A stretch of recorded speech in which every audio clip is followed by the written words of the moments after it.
నమస్తే welcome to four sides TV నేను రేవతి తెలుగు చలనచిత్ర పరిశ్రమలో జూనియర్ ఎన్టీఆర్ గురించి ప్రత్యేకంగా చెప్పాల్సిన అవసరం లేదు. పెద్ద ఎన్టీఆర్ మనవడిగా ఫిల్మ్ ఇండస్ట్రీలో ఎంట్రీ ఇచ్చినప్పటికీ తనదైన నటనతో ప్రేక్షకుల హృదయాలను దోచుకున్నారు.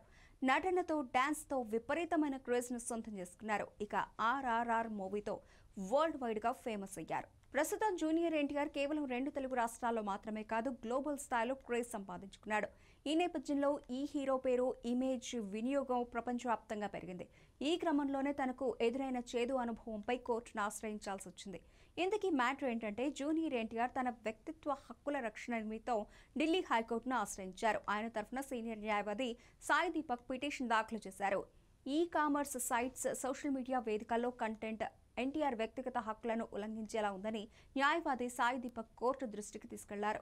ఇక తన అనుమతి లేకుండా తన ఫోటోలు, పేరును వాడుకుంటున్నారని జూనియర్ ఎన్టీఆర్ పిటిషన్లో పేర్కొన్నారు.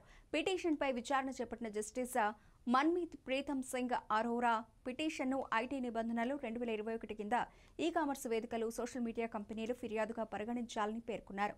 3 రోజులలోపు చర్యలు తీసుకోవాలని ఆదేశించారు. అనధికారికంగా ఎన్టీఆర్ ఇమేజ్ను ఉపయోగిస్తున్న కంటెంట్ను, ప్రొఫైల్లను వెంటనే తొలగించాలని కోర్టు జారీ చేసిన ఆదేశాల్లో పేర్కొన్నారు. తదుపరి విచారణను డిసెంబర్ 22కు వాయిదా వేశారు. ఆ రోజున సవివరంగా ఉత్తర్వులు జారీ చేయనున్నట్లు జస్టిస్ ప్రీతం సింగ్ అరోరా తెలిపారు. గతంలో ప్రముఖ నటులు మెగాస్టార్ చిరంజీవి, కింగ్ నాగార్జున కూడా ఇదే తరహాలో వ్యక్తిత్వ హక్కుల రక్షణ కోసం కోర్టును ఆశ్రయించిన విషయం తెలిసిందే. ఇటీవలి బాలీవుడ్లో కూడా జాకీ ష్రాఫ్, అనిల్ కపూర్, అమితాబ్ బచ్చన్, ఆశా భోన్స్లే, ఐశ్వర్య, అభిషేక్ బచ్చన్, నిర్మాత కరణ్ జోహార్ వంటి సినీ సెలబ్రిటీలు వ్యక్తిత్వ హక్కుల కోసం కోర్టు మెట్లెక్కిన సంగతి కూడా తెలిసిందే.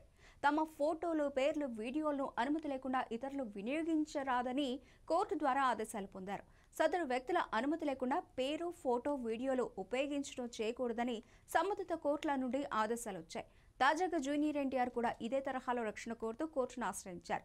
వాణిజ్య అంశాల్లో కూడా తన వ్యక్తిగత హక్కులను ఉల్లంఘించరాదని పిటిషన్ను దాఖలు చేశారు.